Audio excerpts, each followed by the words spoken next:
Welcome to PyData Global 2021 for a talk by Marco Edward Gorelli. Sorry if I mispronounced that.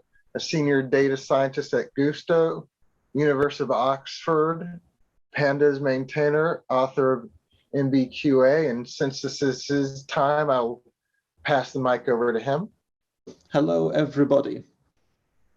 Today, we're going to talk about ordered logistic regression. So you may have heard of logistic regression already, probably in the context of a classification task. And a lot of classification tasks are of the form where maybe you've got an image and you need to predict what animal is in the image, something like that. And in these cases, the categories are completely separate. There's no sense of ordering between them. But I'd like you to consider this data set, which I'm about to show you. I've got some data which I downloaded from Kaggle. These are responses to a survey, and I have a column which tells me the level of education that people have, so their highest educational attainment. And then I have two columns indicating whether or not they know the Python and R programming languages.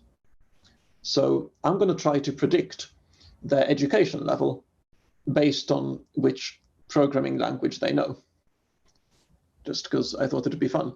But also, because if we look at our target variable, then sure, it's a categorical variable. We've got 4 different categories, but there is an order between them. So high school is comes before a bachelor's degree, which in turn comes before a master's degree, which in turn comes before a doctoral degree. So rather than trying to predict 4 completely different categories, we want to somehow recast our classification task in such a way, such as to preserve or to capture the ordering between the different groups. So how are we going to do this? Well, before we get into it, let's just do a little bit of revision, and let's revise the categorical distribution. Now, the categorical distribution is parameterized by a vector of probabilities. So suppose we have the categories 0, 1, and 2. These are just totally arbitrary category labels. Let's say, I don't know, whatever. They can mean whatever you want them to mean. And you want to say that you want to impose that the first category has got a, let's say, 30% chance of being picked. The second one has got a 50% chance of being picked. And the third one has got a 20% chance of being picked. Then this is how you would specify that with a categorical distribution. And if we take a sample, then the most likely outcome will be class 1. We need a random seed here, so I'm just going to put the cell number which I have. That's how I like to set random seeds. And here we got class 2. That was fun, wasn't it? So let's do it again. If we take, let's say, 100 samples, then you see we get a mix of the different classes, and the most common class which we got was class 1, because that's the one that's got the highest probability of being picked. And if we looked at the proportions, then the observed proportions should converge towards these probabilities as we increase the number of samples that we take. Cool, so that's the categorical distribution out of the way. Let's get back to our problem. There's a question from EL about what is the dist module. Oh, thanks. Yeah, that's just numpyro.dist. So I just imported, where is it? Somewhere here, numpyro.distributions as dist. That's where it comes from. Well, what is NumPyro? NumPyro is a probabilistic programming language. And yeah, that's what I'm using here to specify the problem. I've just moved the chat to a different window, so now I'll be able to see the, whoops. So now I'll be able to see people's questions and my notebook at the same time. Great. Yeah, thanks for your questions. So yeah, let's carry on. Let's get back to our problem. So we've got a categorical distribution, which is parameterized by a vector of probabilities. So it might be natural to think, let's just try to predict the probability of each one of these classes being picked. for each respondent. Although then we go back to the issue I brought up earlier, which is that if we do that, then we haven't captured the ordering between the different categories. For the categorical distribution, the labels are totally arbitrary. So is there a trick we can apply in order to capture this ordering? Well, let's see. Let's define class 0 to be high school. Let's define class 1 to be bachelor's degree, class 2 to be master's degree, and then class 3 to be doctoral degree. Then let's define P0 to be the probability that a respondent belongs to class 0. So the probability that a respondent has got a high school degree. P1 will be the probability of class 1, so bachelor's degree, P2 for class 2, and likewise for P3. Then let's do a little trick. Let's take cumulative probabilities. So let's define Q0 to be the probability of class 0. Then Q1 will be the probability of class 1 or class 0. Q2 will be the probability of class 2 or class 1 or class 0. And finally, Q3 will be the probability of class 3 or class 2 or class 1 or class 0. And we only have class 0, class 1, class 2, and class 3, so Q3 is guaranteed to be equal to 1. Great. Now, if we know the values of these different Qs, can we recover the values of our different Ps? Let's open that question up to the participants. If anyone could suggest a way of recovering the values of these Ps if they know the values of Qs, then please write it in the chat.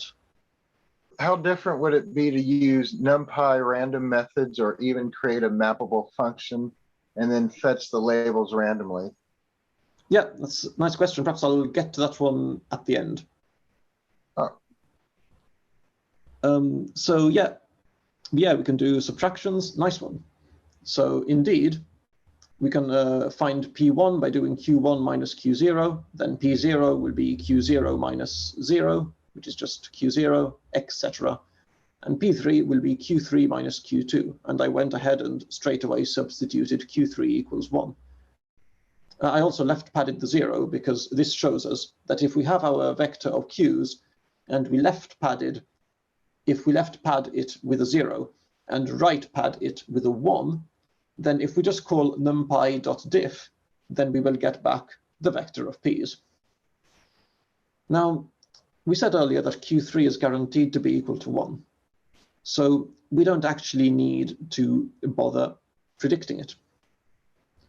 We only need to bother predicting Q0, Q1, and Q2. And as we just saw, if we know those, that's all that we need in order to recover P0, P1, P2, and P3. So how do we predict Q0, Q1, Q2, and, well, just Q0, Q1, and Q2? Because these are probabilities, and probabilities are guaranteed to be between 0 and 1, which is a bit inconvenient when we're trying to predict them. I'd like to be able to predict numbers that are just unconstrained, unconstrained numbers that are somewhere there on the real number line. So what's the transformation that I can apply to these numbers such that they will end up being somewhere on the real number line? Again, let's open this up to the chat, to the audience. Logit, yes. Indeed, if we apply the logit transformation, which just as a reminder is, so the logit of P is the logarithm of P divided by 1 minus P, then that will indeed give us a real number for each one of these Qs. Nice. So we'd like to predict these logits using our features, which are whether participants know Python and whether they know R. So if we have some model of these features that gives us a prediction, then we can define some cut points, which will be like the logits plus our prediction. And we can put priors on some of these parameters which we've specified. And then we can do a full Bayesian inference to find them. If this was a bit confusing, then don't worry, we'll now see it in code and we'll see the implications of the model which we've just written down. So here's this little definition of a model which I've written, ordered logistic regression. So let's start at the bottom. We've got a categorical distribution, which has this vector of probabilities, which we're trying to predict. We saw earlier that we can find these probabilities just by doing a diff of the cumulative probabilities. And we saw that these cumulative probabilities need to be padded to the left and to the right with 0 and 1. Then we get these probabilities by doing the inverse logit, also known as xbit, of our logits. And then our logits are equal to some cut points, which we seek to find. Here I've just put some prior on them, minus a prediction. And the prediction is made based on our features. So it's just a linear model. We've got a coefficient for whether a participant knows neither Python nor R. We've got a coefficient for if a participant only knows Python. We've got another coefficient for if a participant only knows R. And finally, there's a coefficient for if a participant knows both R and Python. Yeah, so cut points encode our prior knowledge. It's kind of difficult, though, to set these cut points based on prior beliefs. Like, I don't really have any prior belief about what the value of my cut points should be. And this is where prior predictive simulation comes in handy, because we can try to see what our model thinks before it's been conditioned on the data. We can try to see what the model already thinks it knows, and once we're satisfied that it's not too opinionated, or that its opinions don't contradict domain knowledge, then we can train it on data and we can make predictions. So I've not filled this in. I've not filled in the priors. So we said earlier that we don't have any particular domain knowledge for what these priors should be. So the typical thing that's done in this situation is to set pretty wide, uninformative priors. So if anyone who's got some familiarity with Bayesian inference wants to suggest a prior to put here in the chat, we need a value for the mean and a value for the standard deviation. If anyone wants to suggest one in the chat, I'll use that. Otherwise, let's just put 0 and 100. Where are we? All right, so let's see what this implies. I'm going to do a prior predictive simulation. So before even training on any data, I'm going to consider 4 fictitious respondents, one of whom knows neither Python nor R. The second one only knows R. The third one only knows Python. And the fourth one knows both R and Python. And we'll see what education level this model is going to predict for these 4 respondents without having seen the data yet. So it's only going to use the priors which we have set here. So let's see what our model thinks. Okay, this is a bit strange.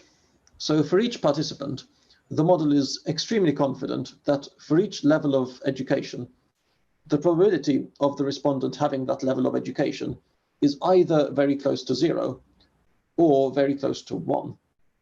The model is not really giving much weight to intermediate values. So that's a bit strange, isn't it? We started off with very flat and uninformative priors, thinking that like this, we would end up with an unopinionated model. But we've ended up with a very opinionated model who's already got some strong convictions despite not having seen any data yet. Yeah, that's a bit strange. And why is that? Well, the reason is that we have a nonlinear transformation here. We're putting our parameters through this inverse logit function. And just because a parameter is flat in the parameter space does not mean it's going to be flat in the outcome space. And in this case, actually, setting a narrower prior for our different coefficients and for the cut points will yield a less opinionated model, which actually gives a bit more probability to intermediate values. So that's nice. Now that we're satisfied that our model hasn't started already with some very strong convictions, let's actually show it the data. Let's train it on the data, and then let's see how its opinions change once it's seen what's in the data. Now this is going to take a few seconds to run. If anyone here is used to doing machine learning and you're used to having models that run on 10,000 points really quickly, then you might find this to be a bit slow. However, bear in mind that here we are not just predicting a single value, we are actually going to end up with a distribution. Here, we're going to sample 1,000 samples in 4 chains, so we'll end up with 8,000 values. So once we've got an entire distribution, we can actually quantify our uncertainty, and it gives us much richer information. Okay, let's look at the chat while this runs. So mu equals 1, standard deviation equals 1. Oh, sorry, I missed that. I put mu equals 0, standard deviation equals 1, so I just put a standard normal. Does it run on GPU or CPU? Yes. So here I'm running it on CPU, but if you look at the documentation, there are instructions for how to run NumPyro on GPU, and it's already pretty fast on the CPU. So that's good enough for this use case. But yeah, NumPyro is blazingly fast. I really recommend it. Right, let's wait another few seconds, and this should be done. There was another question which was asked earlier, which I said I would come back to later. So, how different would it be to use NumPy random methods? Oh yeah, so for that little example I showed you earlier, then yeah, we could have just used NumPy random methods. But once we do NCMC, then we're going to need a probabilistic programming language. So that's why I directly used NumPyro. Then Q&A, how different is this MCMC implementation and PyMC? Yeah, PyMC is an awesome library. I'm too much of an ignoramus to know the differences between how they implement MCMC. So I'm afraid I don't know, sorry. Then, what's your take on different packages for Bayes out there? Stan versus PyMC versus NumPyro? I've not used Stan. PyMC is awesome. So yeah, recently there's been some changes going from version 3 to version 4, which I've not been keeping up with. NumPyro is blazingly fast, and it's got already implemented in it some nice transformations for ordered logistic regression, which I'll give us a little. I'll show them later. So that's why I used NumPyro for this particular example. Okay, there's 3 more messages in the chat. Let's take a look at them. So, why were the differences in the priors? Sorry, I can't actually see the whole thing. Of different category probabilities, given that the priors were the same. That's because of the nonlinear transformation. And, unless you're talking about the different respondents, in which case I think it's just randomness. Can you explain why we're using JAX today rather than NumPy? NumPyro requires you to use JAX. And yeah, so my understanding of Hamiltonian Monte Carlo is that it requires to compute derivatives. So that's why JAX is really convenient for that. So yeah, I believe they do use the autodiff under the hood. Yes, but I gave the same values in the normal distributions. Yeah, true. I think I just took 100 samples, though. So 100 samples isn't that much. So there's going to be some stochasticity in which samples actually get drawn. Anyway, looks like this has run. Awesome. So if we print the summary, number of divergence is 0. The R hat is all 1. So there's no big red flags, at least not yet. We can then look at our posterior, and we can look at the posterior distribution for our different coefficients. So remember, the higher the value of a coefficient, then the higher the level of education that the model thinks a participant has. So just for fun, well, actually not just for fun, because you can already read them here. So perhaps I should have asked that earlier. I was going to ask you which one of these coefficients do you think is going to be higher?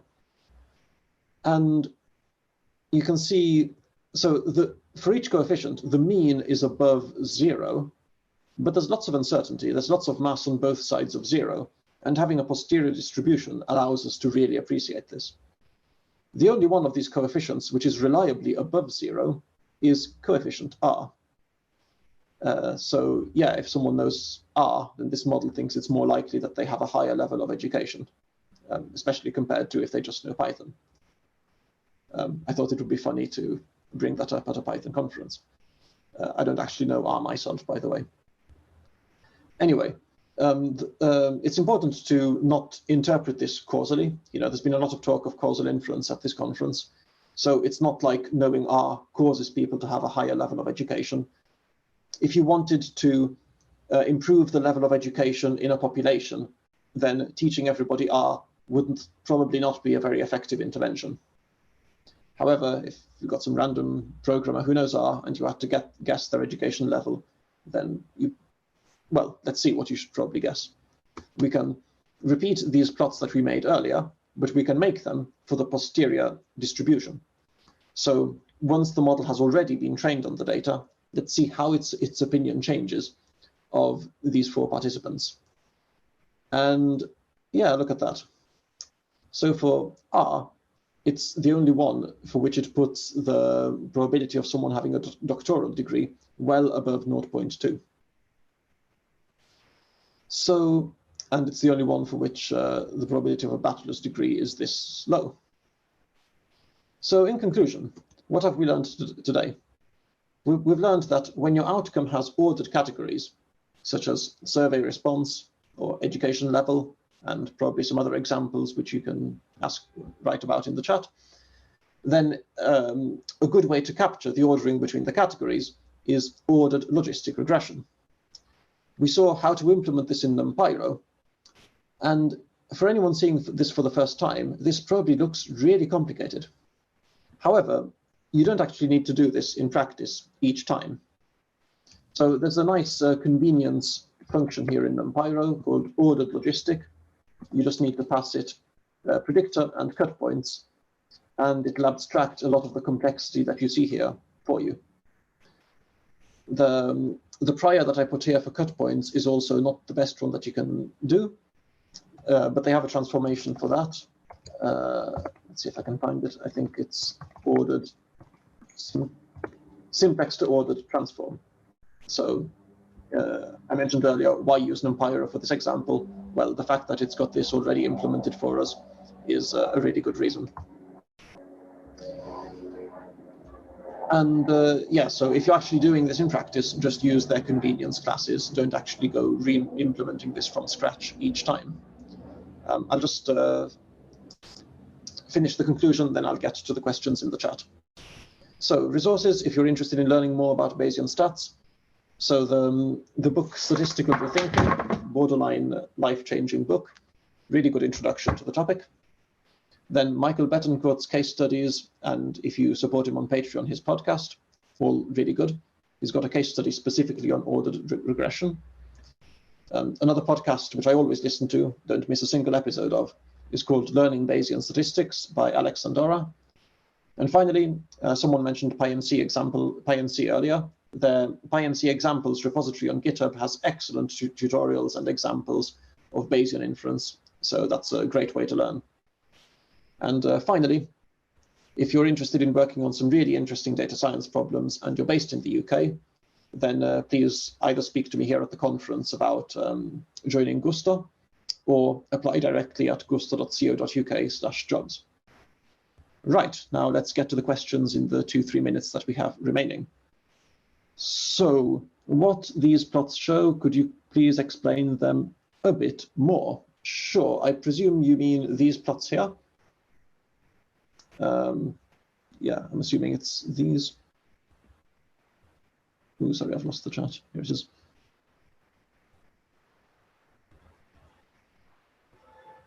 Yeah, so we've got 4 participants. One who knows neither Python nor R, one who knows just R, one who knows just Python, and one that knows Python and R.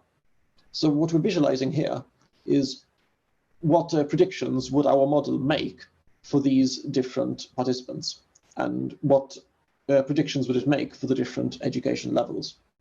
And seeing as we're dealing with distributions, for each one of these, we've actually got a distribution which captures the model's uncertainty. Oh, sorry, you say you meant the density plots. Yeah, I presume it's these. I love the idea of ordered logistic regression. Cool. Me too. Thanks a lot. Where can I find this notebook? Yeah, if you look at my GitHub, just github.com/Marco Gorelli, there's going to be, there is already a repository just called PyData 21, PyData Global 21, something like that. And this is in there. Oh, hi, Ian. Thanks, Marco. Cool. You're welcome. Right, there's 3 questions. Let's see if we can get to these in 2 minutes. So can you show us how to use this new implementation of ordered logistic function in such a way to get the same results as your Jupyter notebook? Oh, okay, sure. I'll quickly show you how to do that. I think we've got time. So you would just replace this part with, so here you would put ordered logistic, and then you would pass predictor equals, oh, I've called it prediction, and then we've got something else which is cut points equals cut points, and then you can ignore this part here. So yeah, much simpler. This part in particular really tricky to get right, so it's nice that they abstract it for you. Cool, done that. Next one. I took a job test that was asking for ordered logistic based on categories, couldn't do it. Thanks for the tutorial. What is the link to the notebook? Yeah, if you look for me on GitHub, you'll find it. Could you find some information on which priors to choose and with which effects? Do prior predictive simulation and look at the effects. It's really difficult to imagine when you've got nonlinear transformations what the effect of priors is going to be. And the only effective way I've found of doing that is prior predictive simulation. Can you show your references again, please? Sure. And that's all the time we have. There you go. But you'll find the references if you look for me on GitHub. Yeah. Thank you very much, Marco. You're definitely the most active talk I've had by far. You have a wonderful day, and thank you for coming and speaking at the conference. Cool. Thank you so much for hosting me, and have a nice day.